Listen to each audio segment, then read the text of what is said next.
Hi, I'm Jeff Foxworthy, and welcome to Gamekeeper Podcast. If you want to learn more about farming for wildlife and habitat management, then, buddy, you are in the right place. Join the Gamekeeper crew direct from Mossy Land Enhancement Studio as they discuss the latest wildlife and habitat management practices, news, and, of course, hunting. There's no telling what you'll learn, but I'm going to tell you, I bet it's interesting. Enjoy. We're live in 3, 2, 1. Welcome, everybody, once again to West Point, Mississippi, home of Mossy Oak brand camo. It's kind of lonely around here this week. You know, it is. It's folks have scattered like a covey of quail. You can tell it's hunting season. Where's Dudley? Dudley's not even here. Where is Dudley, We're Mac? live without Dudley. I think he's in Louisiana. Was he duck hunting?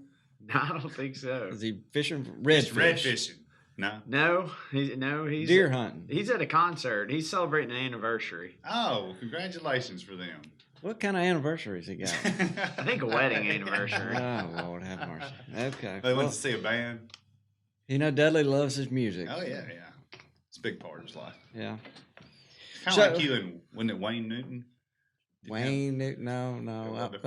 John Denver. That's what I do like John Denver. Yeah. I do, you know. And Adele. Oh, yeah. I'm pretty modern. I like Adele. Did you catch the CBS special? I did, yeah. Oh, good. It was good. It was good.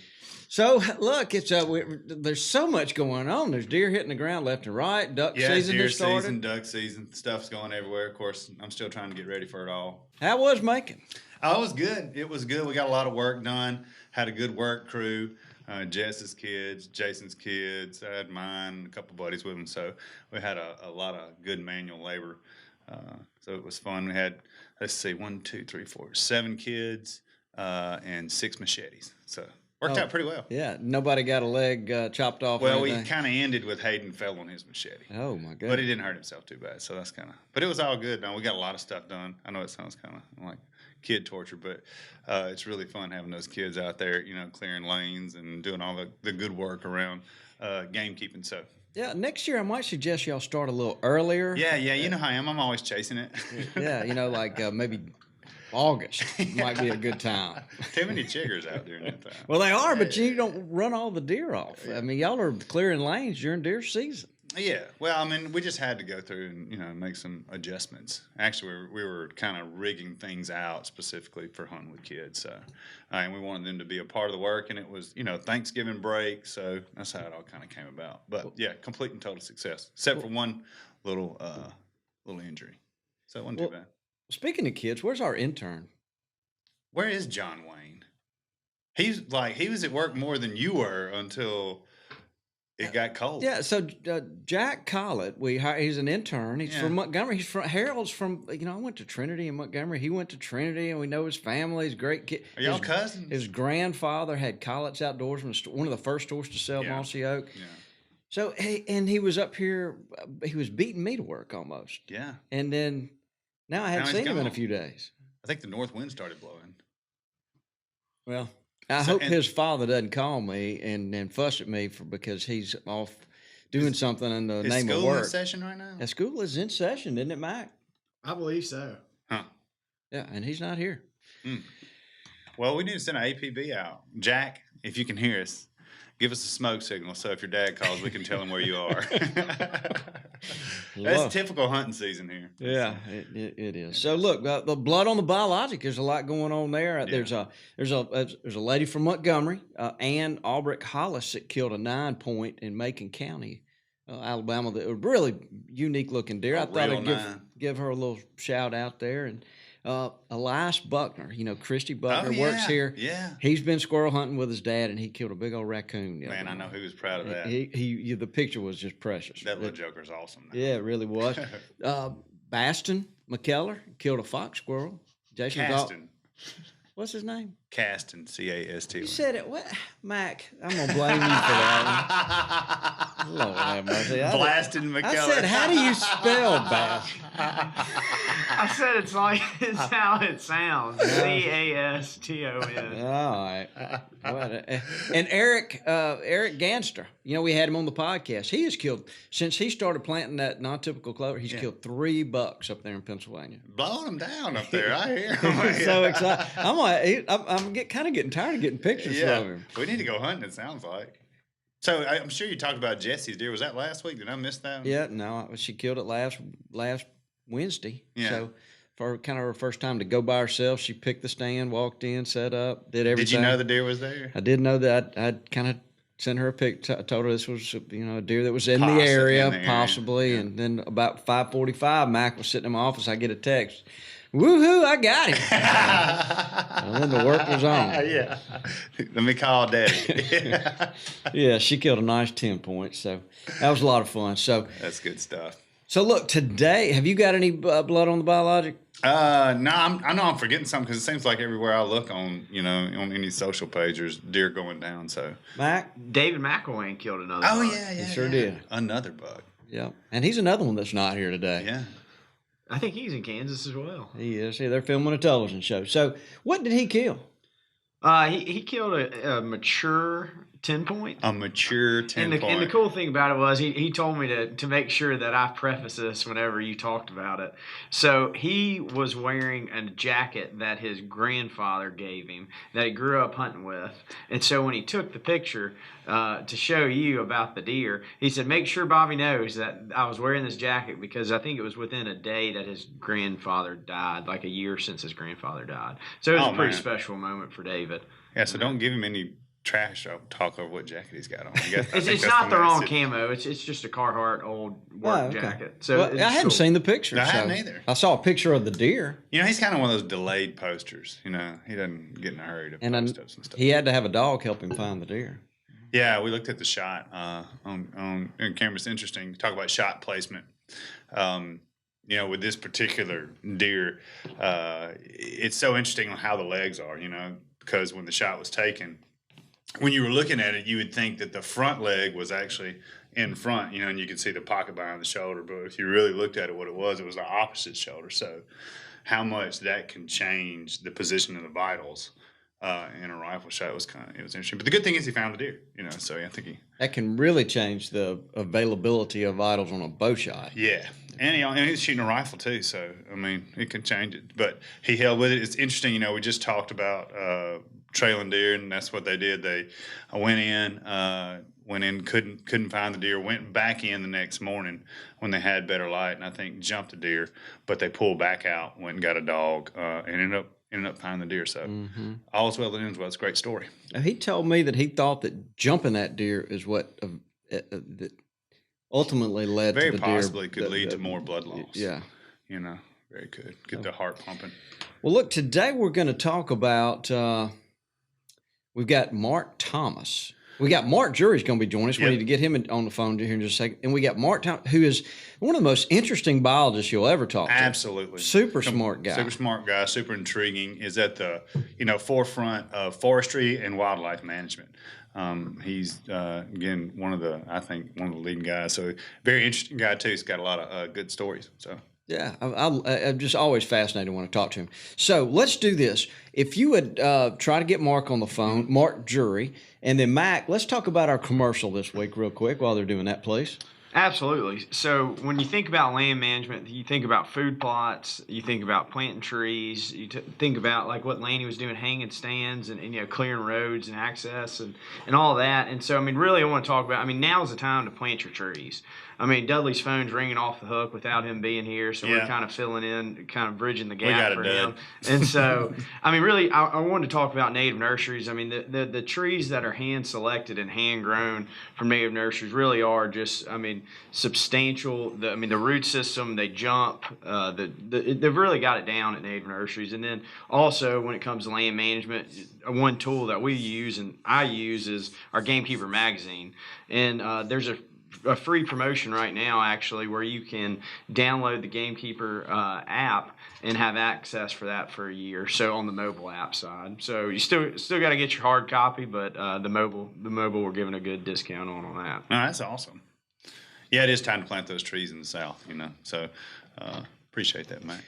Well, in the magazine is something. It's a labor of love around here, guys. If you hadn't ever picked one up, you can get one at Tractor Supply or Bass Pro. Actually, Walmart in the newsstand section, and you check it out. But it's a great magazine. It's a great magazine. We work really hard on it. Yeah, a really good job.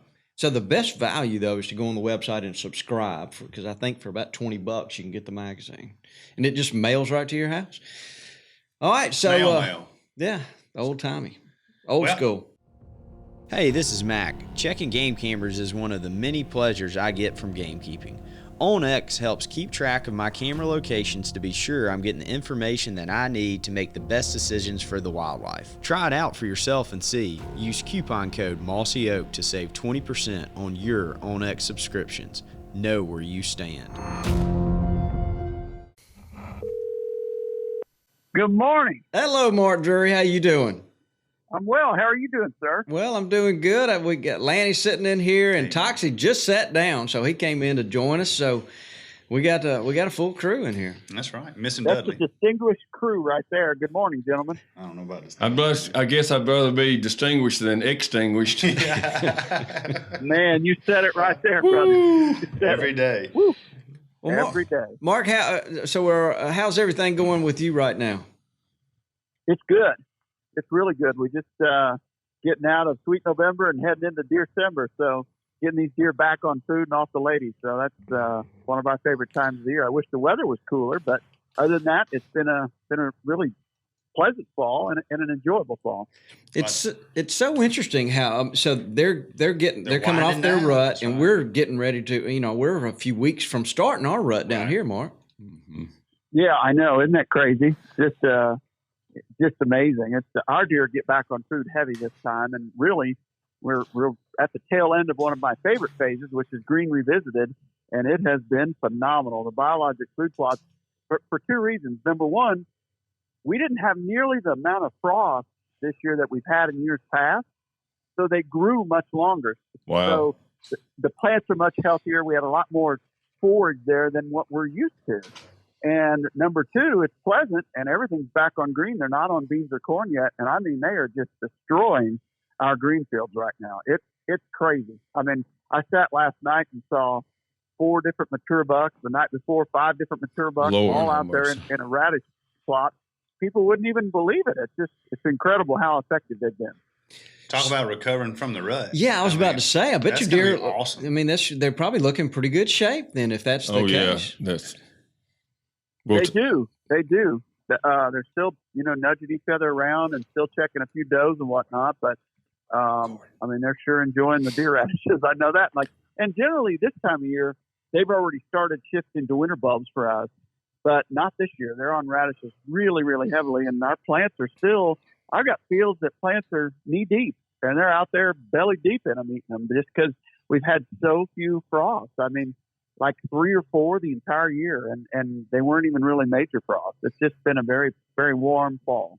You make a great point. People just miss, and I mean, we've been doing this for 25 years or more, and people just miss the point, and they're like, and they see the results of the deer that y'all grow up there, and I realize you're in the perfect spot to do it there, but still, it's they what you just talked about is that you can't grow deer like you do.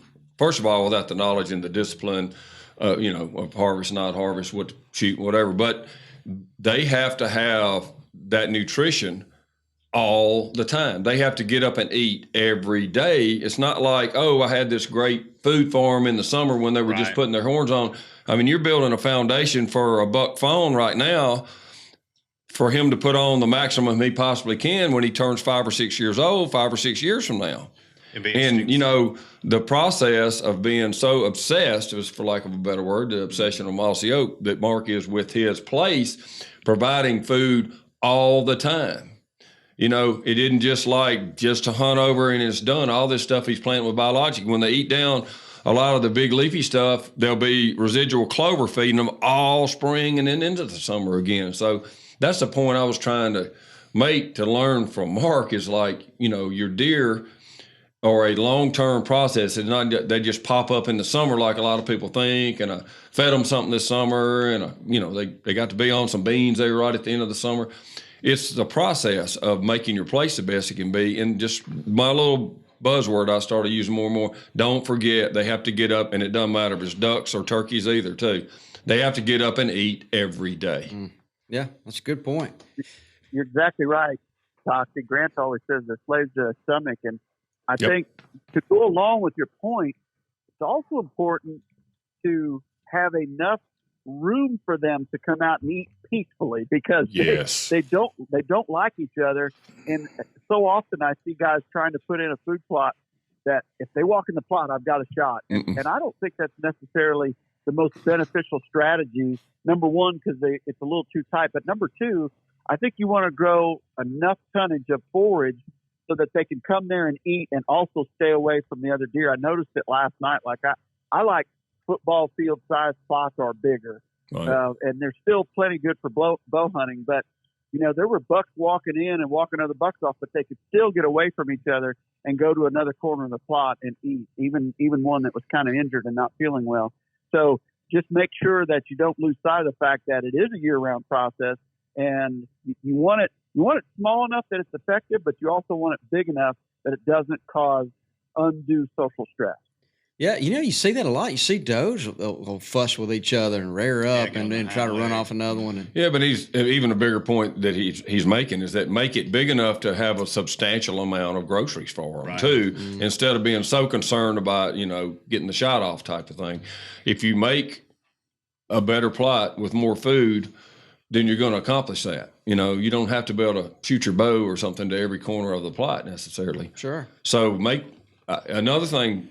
The great Dr. Woods told me a long time ago that he was so dead on. That was 25 years ago. Was like, if you say you can plant 20 acres of food plots, if you can't do a good job, and what I mean a good job is, and I'm guilty of it sometimes, if preparing the soil, doing your soil test, getting everything just right, growing, having big enough plots. Because another thing Mark's talking about on a smaller plot, you've got, in most cases, if you've got timber around that, it's taking all the nutrients around the edge. If it's the size of a football field, you probably got less than half a football field that's actually optimum growing. Mm-hmm. So do what you can do a really good job with. So if you, instead of 20 acres of food plots trying to pour them in over a big area, if you can't do a great job, but on 5 acres, do a great job on 5 acres if that's your budget. Mm. And especially the bigger plots. And then, let the smaller stuff be in excess if you have it. It's just, don't try to do too much if you can't do a good job of it. Sure.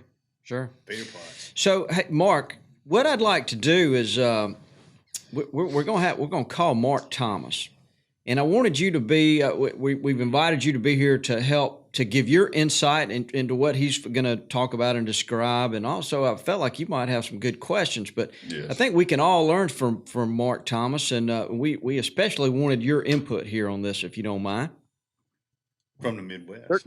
Okay. All right. So, Lanny, if you would try to call Mark Thomas. We're going to try. I know he's waiting. He's sending me texts like, well, what are y'all doing? So, no, never. Yeah. And Mark Drury was sending me texts like, what are y'all doing? If somebody addresses Mark, they need to know which Mark. I at least made mine funny, Bobby. Yeah, you did. Mark, you're a great comedian. So, hey, and Mark, before we close the episode a little bit later on, I want you to tell us about what you can about Jim Tomey's deer. Oh my gosh! Wow, what a story! Good night. Good grief. What a story! What a deer! That is a story that we don't have enough time on this podcast, but I can address it later, and I'll sure give you the Cliff Notes version because it's quite a story. Maybe he'd want to be on with you and y'all and Terry, whoever else needs to be on, and just do an episode about that and his philosophy. Yeah, that's such an amazing accomplishment. It's crazy. Okay. Oh, what a deer! What an Illinois deer! Wow. All right, here we go. We are dialing Mark Thomas. Fire in the hole. Good morning, all. Hey, good morning, Mark Thomas. This is Bobby Cole. I got Lanny Wallace. I got Mark Drury's on the line with us. We got Toxie Hayes sitting here, Max here, Richie. We got the whole crew. Excellent. Well, good deal. Well, I've got 7 dogs, and you'll probably get to hear them before we're done. All right. 7 dogs. What happened to the 8th one? Yeah. I've got 3 for you, Toxie, and I'm throwing in a bonus cat. Well, I hate to break it to you, but I'm pretty dog saturated right now down here in West Point. Got a few. I find them in the woods normally during planting season. Most I've found in a single season was 16. Wow. And I always get them homes, and if I can't give them away, I keep them. So I've got the dregs of the litter, you know. Well, that's I don't know anybody else that does. That's awesome. Yeah, that says a lot about you, No Mark. doubt So about it. No, I never pass up a dog, and there's so many starving dogs and puppies in these rural areas. I always turn around and pick them up if they'll let me. Some of them will, some of them won't, you know. Good for you. We're blessed to have a great animal shelter here that Yeah, does we are. that and does a Good great deal. service. Yeah. yeah. So let's Mac, ready the horns, if you would. I was trying to explain to our audience that Mark Thomas is the most interesting biologist. I mean, he is just a fascinating wealth of knowledge. Yep. I expected to see him in a Dos Equis commercial any day. whether it's wildlife management or timber management, he's always at the forefront of He innovation. fits. with it. very fits. well respected. So without any further ado, let's hit the horns for Mark Thomas. All right. In the house. So Mark, you hadn't heard Mark Drury. Hopefully we hadn't lost him. He's on here. Mark is probably the best deer hunter we know. Yes. And we wanted Mark to be involved in this so we could ask you some questions. But Mark Thomas, you are kind of one of the things that you are doing to improve properties to make them more huntable, more attractive to older bucks staying on the property and being visible is you've told me about how you're managing edges. And we've got about 3 things we want to talk about. That's one of them. Could you kind of go into that a little bit? Yeah, those edge structures are actually the scientific name for them is an ecotone.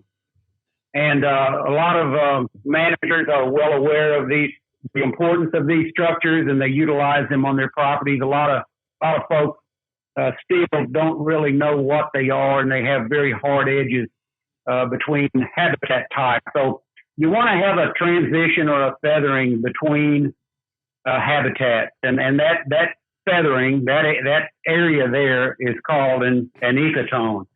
And I like Whistleback is a great product for ecotones.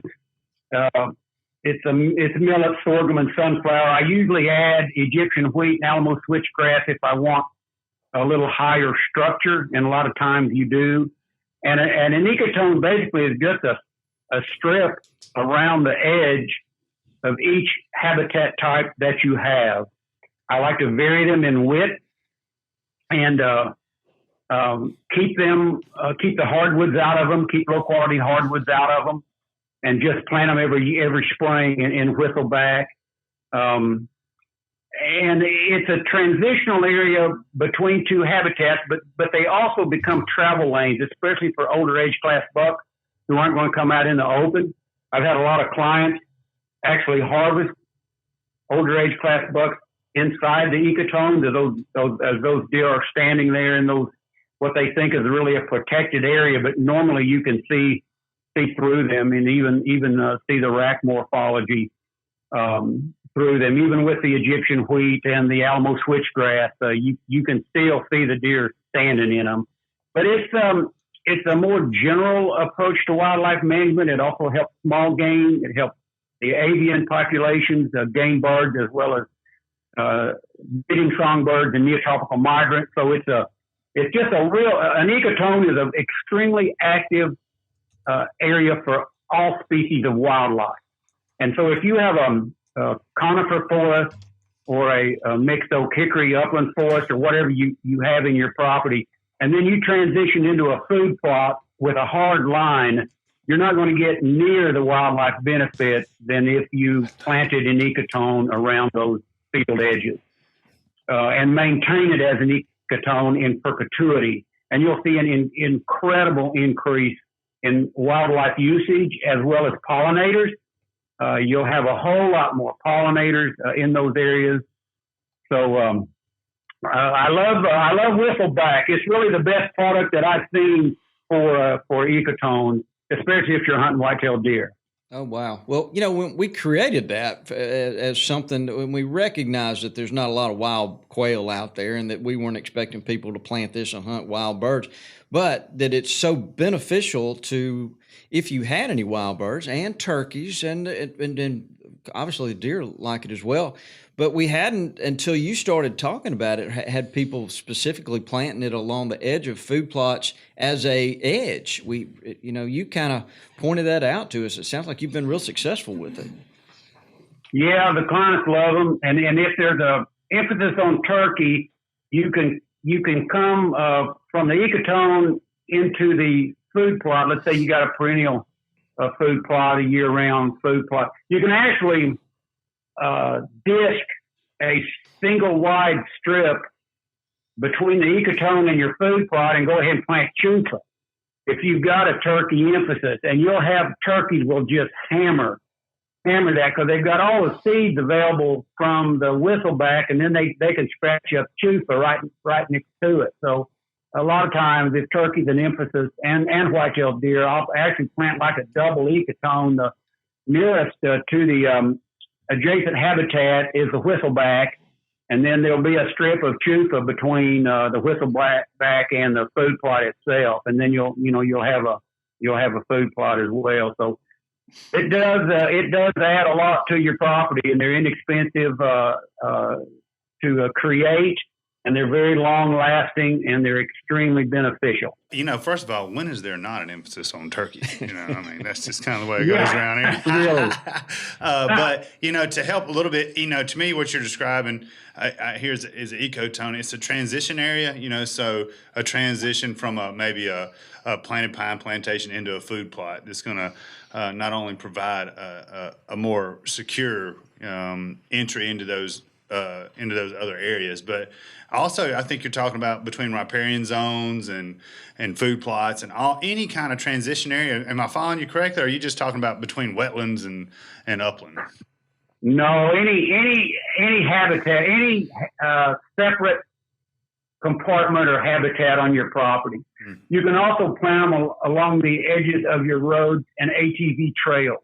And believe it or not, in a lot of instances, I'll put a whistleback ecotone in a real curvy manner right through the middle of a big food plot. Make them a little wider, and those actually become travel lanes. And older age class bucks will go right through the middle of a food plot, walk planted with whistleback, and they won't step out on the food plot.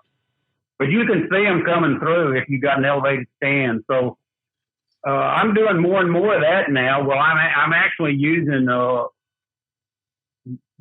same concept, but probably instead of calling it an ecotone, I would call it a wildlife travel lane. But on large food plots where your only opportunity to harvest the buck is right there on those edges, you can actually use the same seed mixture and disc a wavy line through the center of your food plot, plant whistleback, add some Alamo switchgrass and some Egyptian wheat for some height, a little more structure in it, and you'll see deer will just hammer that travel lane, and it's actually just an ecotone, but it's in the center of a food plot in a wavy line. Mm-hmm. So you can kind of use your imagination, and I've had a lot of clients harvest big bucks standing in that whistleback, and they think they're protected because of the structure, the sorghum, the millets, the sunflower. They think they're protected there because it's a tall plant community, so they feel safe in there. But you can hammer them. You can hammer them in those ecotones, and you can take that same seed mix and put it right through the middle of your food plot, 30, 35 foot wide, wavy edges, and you'll see whitetails traveling through that area in the middle of those ecotones. So, wow. So, hey, Mark Drury, so you have spent a lot of time planting switchgrass, and have you used it in a scenario like this before? We do, and it's actually a combination between Cave-in Rock switch, big blue, Indian grass, and side oats gamma. So it's a variety of different plants. So because if you go pure switch, it kind of chokes out the environment. It's a little too thick. So I like diversity within the mix, and we'll put some little blue and other things in there as well, so that they don't feel trapped, to where you can see them and they can see you, but yet it's still a comfort veil for them. And our issue here is the topography is so rolly.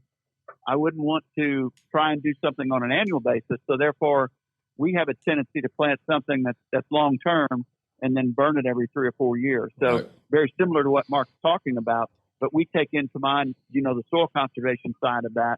And it's amazing what you can do with an old cattle pasture or with a brome-based CRP mix by transferring it over to a warm season mix.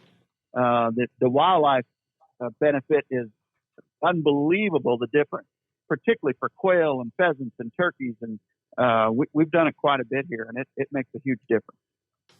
That's awesome. It's interesting that how these on these edges, how these mature older bucks feel a little more comfortable. I mean, they are so slick. How they won't walk out in the open sometime, but they'll walk up to those edges and maybe scent check, see what's in the plot, and then move on. Boy, we bred it into them, hunting them for so long. It just is what it is, It's not only that, Bobby. Like up here, we have a lot of like wooded draws that run for long periods of distance. So if you insulate that draw on both sides with a decent strip, it's amazing how active that draw becomes during daylight versus what it had been. Take a cattle pasture where all the timber's down in the deep ditches and all the ridges are open up here. Go in and plant these strips and insulate that wooded timber, and suddenly it becomes a major highway for you. So it's a huge benefit to give them that insulation and that blanket of security to where they start using those draws again during daylight. Yeah, it does. So, Mark Thomas, let me ask you a question. One of the things that you talk a lot about are these, I think you refer to them as elevational food plots, where you take advantage of the topography and you have a food plot that goes across. You refer to it as a riparian zone, and I think that just means it's near water. Is that right? Yeah, I like to. If you have topography on your land, you can use that to your advantage, and your hunting stand location will be at the highest point, and it's desirable if you have a shelf about halfway down, and it's basically just a long kind of I don't like straight edges. I like to have real curved edges, maybe a chain wide, a chain 66 feet. The center part would be 35 to 40 feet wide, and that's planted in high production agricultural food plots. And then you'll have an ecotone on either side. They'll be wavy. The ecotones will be 10 to 20 feet on each side. I like to take that down slope into a riparian zone with an intact SMZ. So you retain your streamside management zone, but remove your quality, your money trees out of it. They're going to win throw anyway. So you'll cross that SMZ and you'll continue the food plot, which is basically a shooting lane, across on the other side. And I like to tie it in fairly close at the end to either bedding cover or escape cover. And I'll bring some steel brush saws in there and actually cut some travel lanes into the end of that elevational food plot. So it's a long, narrow, uneven edged food plot that goes downhill and crosses a riparian zone. Those older age class bucks will come out of those bedding sites or escape cover, and they'll feed at the end of those elevational food plots, those long, windy shooting lanes. And so they think they're protected because they're on the other side of the creek or the other side of the water feature, whatever it is, a swamp or whatever. And you can narrow that area down when you cross the SMZ. You don't really, you don't want to clear cut your SMZ, but you certainly can thin it way out, way out, so you can see through it. And a lot of times, if you take out the taller deciduous trees, you'll be shooting over them anyway. But it is some long distance shooting. A lot of the elevational food plots I put in are 400 yards, 300 yards. You got 100 and a half to the creek. You got another 100 and a half on the other side. So you need a real solid shooting structure that's not going to be blowing around in the wind, or a ground blind with a tripod. So, but for a flat shooter, man, it's fun. You'll get those big bucks out on the end of that. I've harvested several myself on on those structures. And the big bucks come out, they feel safe. They got a riparian zone on their side, and they think they're in the clear when they come out. Oh, making them feel comfortable. I guess that's part of it. Yeah, a big part of it. What about you kind of broke this hub and spoke thing that you talk about all the time. We've seen it over here at a property. Are you able to? You still installing those on clients' properties? I do, and a lot of them that I see, I'm not going to say they're not installed correctly by land managers, but they're not installed in the way that I like them, because there's a real specific way to do it that seems to maximize utilization, and the utilization, if they're done correctly, is virtually all day. It's not just a daylight and sundown harvest opportunity. These alpha does that are in these cutover areas, if you're putting them in clear cuts, which I prefer to put them in a clear cut prior to replanting, after you've done your site prep and your prescribed burning, I go ahead and lay them out, then plant the site. I like them in the middle of conifer stands, actually, because it's great bedding and escape cover, and it's great bedding cover, and it's also great fawning cover. You'll have your older does in those areas, and they're bringing those older age class bucks into those areas as well. There is actually a term for that called a breeding umwalt. You've never heard the term umwalt. It's where your older, wiser does will actually bring the buck into those areas to breed, and they'll chase them up and down these hub and spokes all day. I call it an Interspersion Index Enhancement feature, and if they're that's a big word, isn't it? I'm not touching that one, and I guarantee you, Mark Drury's not touching it either. Interspersion is just a quantitative measure of habitat, and in a loblolly or a longleaf pine stand, your interspersion index is 1. You have one type of habitat. If these hub and spokes are installed correctly with these edge ecotones, disc strip, planted interiors, and you draw an X through it, you'll actually cross 44 different types of habitat. So you go from 1 to 44. So it adds a lot of diversity and biodiversity to your stand. But I like to install them in conifer plantations that are planted. I usually plant on 8x9. 545 trees per acre. These structures actually last for the entire rotation.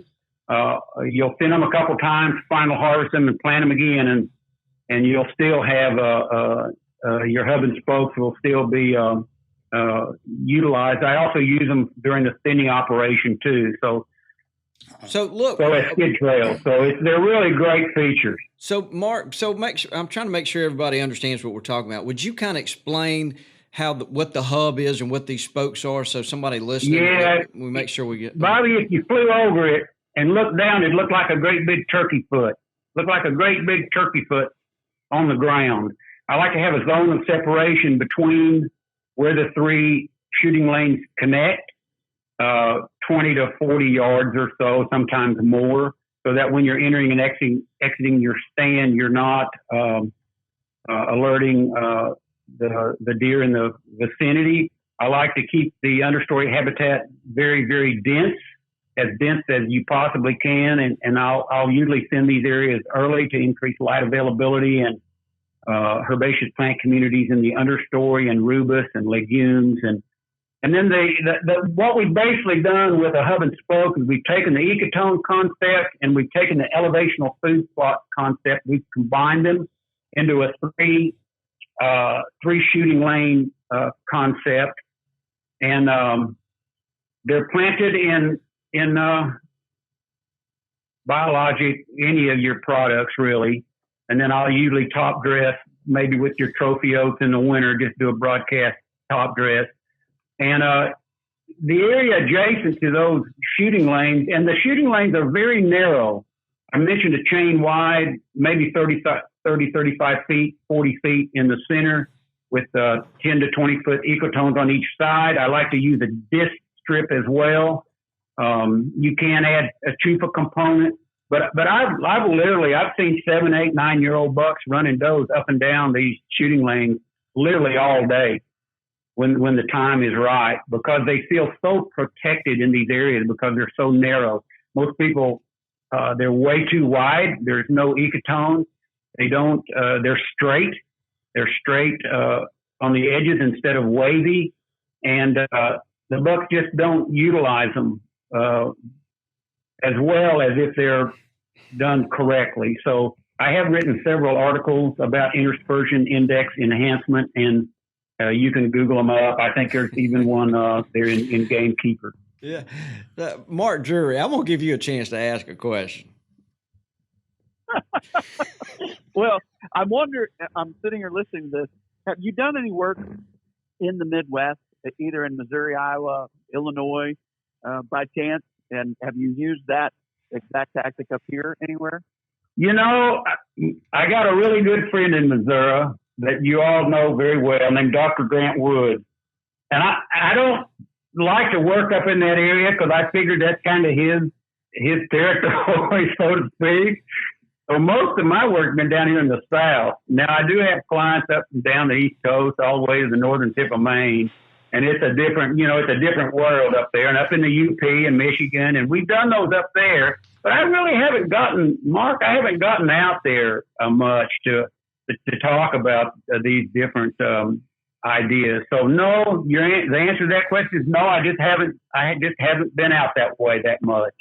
Yep, very good. Okay, yeah, it's intriguing everything you're talking about. And I talk to Grant frequently. He's a very dear friend, and I really don't make a big move on any of my places without kind of past him. So it would be interesting to get your two minds together and just let you talk for about 2 or 3 days and record it all, because I think people could learn so much. I mean, probably two of the most brilliant minds in wildlife management right there. That'd be an awesome show, Bobby. Yeah, it's interesting that Mark Thomas you're from Missouri, aren't you, Mark? I am. Yeah, I'm an old Missouri jumping mule coon hunter. We had 2 jumping mules growing up, and they were trained to side load in the sliding door of a 40 Econoline van. Wow. And I actually paid for my bachelor's degree in wildlife management from coon hunting. Yeah, I'm an old Missouri jumping mule. Wow. What town were you from? What part of the state? Greene County, a little tiny town called Galloway, which is part of Springfield. There's a little store there you may have heard of called Bass Pro. And when I was growing up as a kid, Johnny Morris was selling chartreuse brush busters on a 4-foot by 4-foot card table in his daddy's Brown Derby stores, and I still have about 20 of them today. Wow. That's awesome. Isn't that something? Yeah, that's awesome. Yeah, you're dating yourself for sure. Yeah. Oh, wow. It would be interesting to see how many coons it would take now to get that same degree. 3 million. Yeah. Back then, if I caught 10 coons a night, they were grading out at $54 a hide, and I was selling them up in Collin, Missouri, to an old hide buyer named Bud Keller. And I'd go up there and sell twice a year. And I actually paid for my tuition and my books from coon hunting. That's a great story. Well, goodness gracious! I tell you what, we're listening to all this stuff that Mark Thomas is explaining, and we're scratching our heads and trying to figure out how we can apply it to what the properties that we manage around here. The question I would have too, there's between these two, and you just about touch anything knowledge-wise. But, there's a difference between what, Mark's able to do, maybe I'm able to do, and some others, Mark Drury, both Marks. But, and then, there's also, I'm always so mindful of everybody, the masses out there that don't even own their own place, but they do have a say-so, and they've got a lease they're going to have for a good long time, or one of their friends lets them have the run of the place. I mean, so some of that, maybe they don't have the budget, but, they have the desire, that obsession that they have is just the same as mine or Mark's or someone's. And so what are some of the common things going on today that people could help themselves with? I'd love to hear a little bit of because Honestly, both, especially Mark Thomas, gets out in front of people, but both of them do a lot more even than I do. So this is my question. In this broader topics, like how can so many of the numbers of people that have a lease is from some timber company or some person that owns that. So much of it now. Get up in the Midwest and there are farms, but you're right though. In the Southeast, you're leasing timberland. Yeah, because when you get into big farm country, not always, but most of the time, a lot of the work is kind of done. Not a lot of it, but a fair amount more of the work is done for you simply because of it's open terrain, it's rich soil, it has probably some component of farming that is beneficial to wildlife, especially deer, and you don't have to have as much work. But, when you get something that's purely, and I think Mark Thomas has extensive experience in that, timbered, and how to develop that, it's a whole different, complicated and much tougher.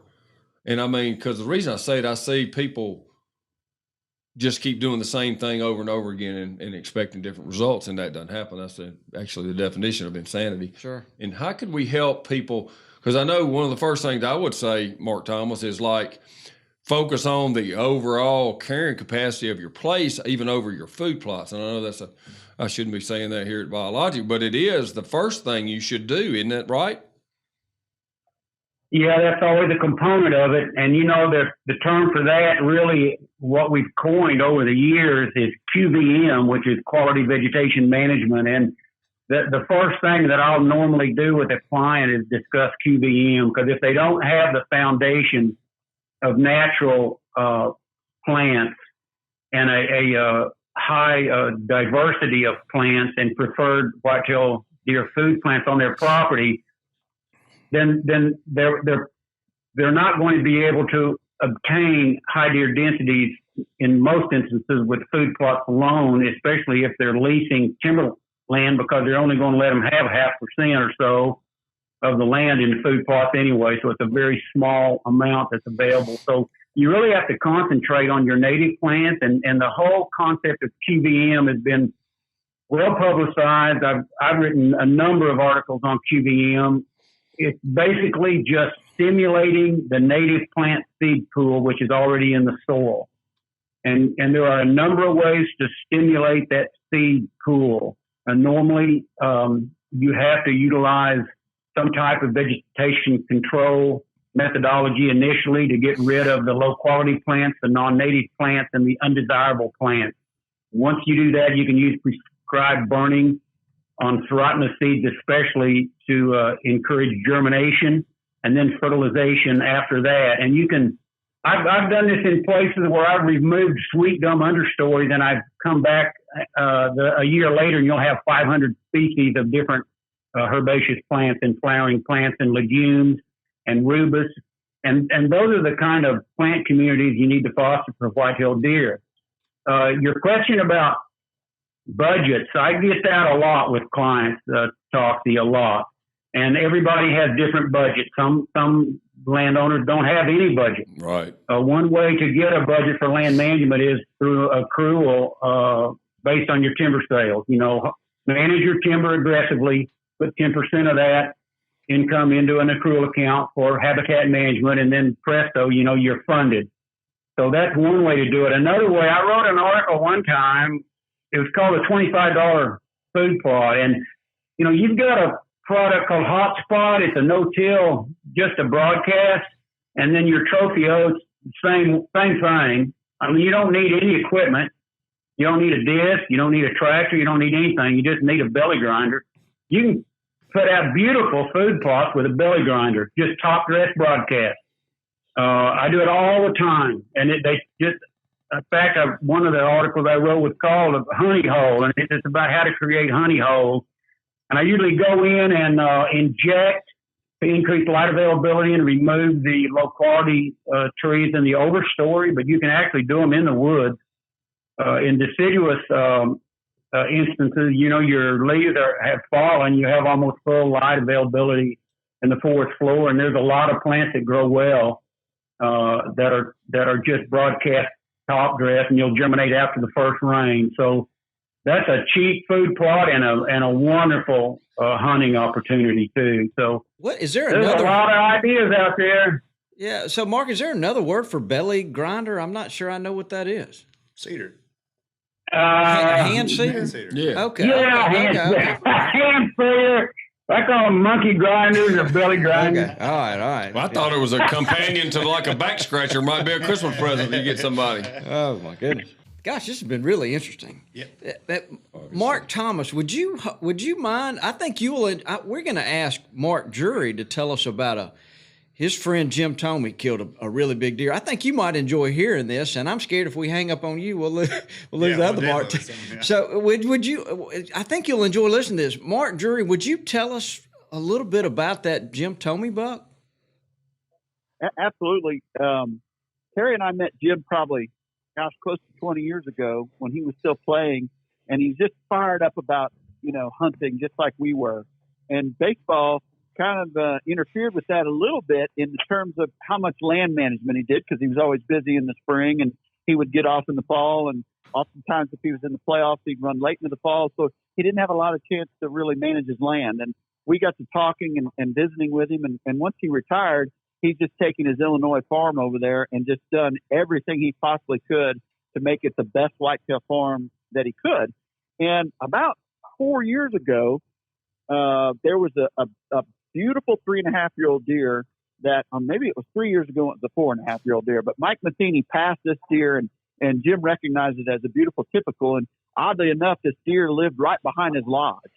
So he felt like it lived in a fairly safe place on his farm, and he continued to pass this deer through the years. And last year, he hunted it as hard as he could on all the different food plots, and he's got warm season grasses, and he's got grain fields and green fields and all kinds of access routes. Like, he's got it dialed in, and he could not run into this deer. So in the off season, he bought additional cell cameras, and he always called it the Mike Matheny buck. So he called it Matheny because Mike was the one that had passed him. Mike's at that time was the manager of the Cardinals. He's now the manager of the Royals.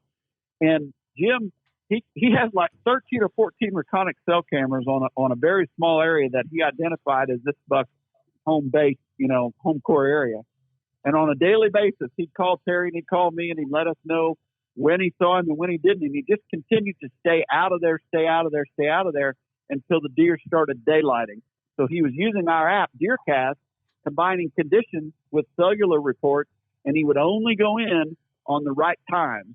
And he eventually finally killed that deer. He made a phenomenal shot at 52 yards, took the deer's heart out, and the deer ran about 100 yards and died. It had 28 scoreable points. It grows 223 inches, and is just literally one of the most beautiful deer you've ever seen. He killed him at age 7.5, and he did everything right. And he's such a brilliant guy. And one of the things about Jim that I love the most, clearly he has hand-eye coordination like no other to hit 612, major league home runs. And he handles the bow the exact same way. Like, you would never want to shoot against the guy for a pop. I can tell you that, because he is an incredible shot. When he came up playing baseball, didn't really have a bow in his hand that much until the last few years. And it didn't surprise me when he made the shot that he did. So a lot of things added up to take that deer, but it's a phenomenal piece of video and a phenomenal story. It's all over there in our app, DeerCast. The kill's in there right now, and it's pretty cool to see a great guy kill a great deer. Jim's one of the finest humans you'll ever meet. The photos of the buck are just incredible, and we were thinking that this ought to be some kind of Pope Young record. Where's it going to land? Do you know? Well, if you look at the net score, it nets terribly. It's like in the 160s. So it's really the total gross, because he has so many different kickers and stickers around the bases that are all scoreable. It really brings the net score quite low. But the overall gross score is astounding. And of course, just looking at him, it blows your mind how big that deer is. He's awesome. Yeah, we just go with those gross scores anyways. I don't like that net. Yeah. What did they say? Nets are for fishing. That's right. That's right. If God let give it them grow, whatever God gave them. That's right. Leave it at that. Yeah. We don't know what a pop is. You said shoot for a pop. What were you talking That's Coca-Cola, Bobby. Oh, okay. All right. Well, Yeah, like a Coke. My buddy Jerry Hale always wants to shoot me for a pop, so that's where I brought that. You wouldn't want Jim, I can tell you that, in a bow shooting tournament. He's an incredibly talented shooter. Wow. The Mossy buck. Matheny. Mossy. And ironically enough, Mike had just got there the day before he killed it this year. Mike came in to hunt again, and he was on another part of the farm, and Jim was in his stand, and you'll see it in the video when he shoots it. He calls Matheny. I just killed the Matheny buck. It's pretty cool. It's pretty awesome. That is. Well, congratulations. Yeah. That's a heck of a deer, heck of a story. Yeah, it really is. When we saw first saw the picture, I was just blown away. Yeah, That's too funny. I think about you calling. He called us, and I killed Matheny. I think back of Jeff Foxworthy. They had a deer that had such a tall rack at 3 years old. He called it Will Smith.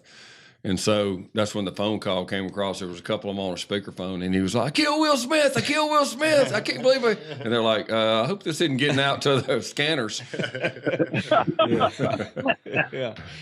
Well, look, guys, we have certainly enjoyed having you guys on here. It's always a pleasure. Yeah. So, oh my gosh, there's no way one visit can do justice to what and just us. We're in the position of trying to give to people.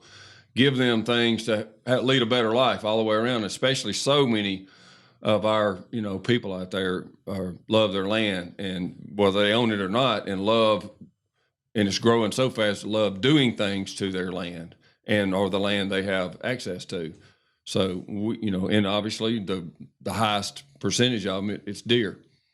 So I'd love just as many times as we can to be able to tap into that for people, and there's a lot more to give these guys, the best there is. Well, look, and we've got Mark Thomas and I have identified about 20 different topics we want to talk about. So we'll be having Mark Thomas back here in the future. And I'd love to, Mark, I'd love to get you to come to West Point and sit on the couch between the turkeys and we grill you a little bit. So if you ever, when next time you're traveling, let's think about doing that. And Mark Drury, we love having you on this all the time. You're just so much fun to talk to. Sounds like you're going to have to invite a turkey hunt. I want to say congratulations to you guys. I read an article yesterday on bowhunting.com, and I don't know if you guys are aware of this, but it was titled Best Deer Hunting Podcast to Listen to This Season.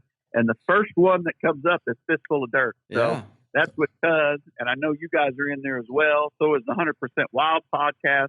And I just want to tell you guys congratulations for doing a great job. Well, thank you. Same thing right back at you, too. Yeah. Yep. That's right. A lot more good stuff in store coming down the road. It's really been embraced by everybody in a big way. Good deal. Well, I sure have enjoyed it, everybody. And please give Fox my regards and good luck on this next turkey season. Yep. Likewise. Yep. We're actually, he's doing a little better here lately, and the topic of getting out and sitting in a deer stand has come up, so we're crossing our fingers. It's not easy for him. It's going to have to. Good deal. That's a good thing about this warmer weather, Mark, is that he could stand it. So, watch social media, whatever. We'll let you know if he gets out. I promise you this, he'll be at the best spot we have. Yeah, he will. All right, guys. Well, Mark Thomas, people, if you're on Facebook, you can just look Mark Thomas. He's in Central Alabama. You can look him up on Facebook and follow him. He's a really interesting guy. And, of course, everybody knows how to follow Mark Drury. But thank you both for being here and helping us out today. Thank you for having us. You bet. Glad to do it. It was fun. We learned a lot today, I think. Mark, this whole the ecotone thing was very interesting. Look, the Mark thing. Obviously, Mark Drury has a bead on what's going on in the Midwest, but it's a challenge in the South to manage, these dense forests for whitetails. So the principles of both of them were something everybody can apply. That's what I can see those together, and having spent so much time out and let's be honest, screwing it up in places to learn what not to do. It kind of starts to teach you what might work. So sometimes Mark is just so brilliant that he may use a word that confuses people, but the concepts of what he's talking about and a lot of what you see Mark Drury do are very, very, very similar. Mm-hmm. And does it change from Iowa to, Tennessee, Smoky Mountains or something, or pine forests of Alabama? Yeah, it does. But the principles of that, one of the things that I think I would take away from it for everybody to learn, combined with what I have learned is hard to come by, is they talked about making a mature deer comfortable in daylight hours, because that's the only time you can hunt them, obviously. And so that's a big deal that most people overlook. And I know, especially because knowing Mark Drury, he literally will set this stuff in the spring, in the late winter, and the early. He'll hang the stand. He's going to bow hunt in November, and like July, he will not get near it again. It's one reason why these, for that kind of stuff, these cameras that text pictures are so valuable. You don't have to keep going back in there and messing with it. They're just conscious of everything, and that Mark Drury is so over the top, organized, anal, detail oriented about all those things. That's what makes him great. But then they're both trying to do the same thing, and that's so. What's the common denominator? What can you do to try to make them as comfortable as possible? I still remember a deer man, one of the earlier deer managers that I'd met that were into it, and even back in the 70s before it even was a word. And he said one time, you'll find that when a whitetail deer especially in the Southeast, when a whitetail deer changes from 3.5 years old to 4.5 years old, he said they should just change the scientific name because they don't even resemble what they used to be. And I know that's not always from 3 to 4, but that's pretty close.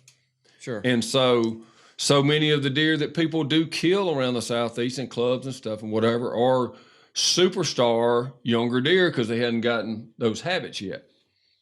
So it's a big challenge. And so there's a lot of good advice. These two guys are probably two of the best at. How can you make a mature deer comfortable coming out into the open during the daylight hours? That's probably as big a as far as hunting it is there is. Yeah. And so we could go on and maybe prepare a show about nothing but that. It might, as far as the hunting, that's not to do with growing a big deer. And of course, I always say, if he's not there, you can't kill him. So growing them is the most important thing, period. But besides that, getting a shot at what you've grown, it's amazing how I have let deer go on places and not even killed a deer for 5 years in a row and get the camera pictures. And I know they're there. They're grown up. They're 5, 6, 7, 8-year-old deer running around, and you never lay eyes on them. Mm-hmm. How do you do a better job of that? That would be a great topic. Yeah. One of the things that I picked up was listening to Mark Thomas talking about that hub and spoke and how it's best installed on a clear cut. And so if there's a guy that's interested in having his own place and he could find a 40 or 50 or 60 acre, that clear cut is probably is the least expensive land you can buy. Oh, yeah. First couple of years, so, if you had a vision for, if you had the ability to hold on for a few years, you could buy that and lay out that hub and spoke and let it grow up, and you could create a really good hunt spot in the future. They're just a little bit different tactics, depending on where you are. Obviously, Mark's in a great latitude. Like you were saying, a lot of the agriculture is already right around there. But being able to do this in densely forested lands in the South is, what I take out of it is you can do it. Just like what you're saying, you can do it with these timber leases too. Just takes a long-term commitment, to doing the right thing. So, good stuff in my mind. Yeah, it has been good. The television show Tuesday nights, we just had one air about the stresses of the rut. Yeah, it's kind of what Mark was talking about. So very relevant to what his discussion Strickland was on there. It was really good. Really good. So, guys, y'all check that out on Tuesday nights. And please leave us a review. We appreciate y'all listening to the podcast. We'll be right back here next week. So, without Dudley, I can't do it. But why don't you say goodbye, Mac? Goodbye, Mac. Get us out of here, Mac. Thanks for tuning in to this week's episode of the Gamekeeper Podcast. And be sure to tune in again. Subscribe to Gamekeeper Farming for Wildlife magazine, and don't miss the Mossy Oak Properties Fistful of Dirt podcast with my good buddy, Ronnie Cuz Strickland.